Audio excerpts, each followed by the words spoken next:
નમસ્કાર, હું જલ્પેશ મોડાસિયા, આપણો નૌકાર એકેડેમી ઉના.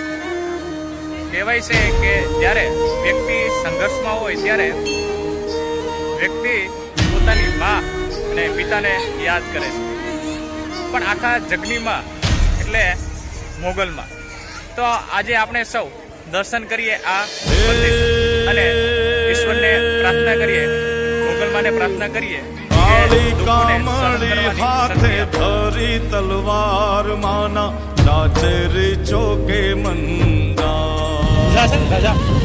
એ કાળી કામળી હાથ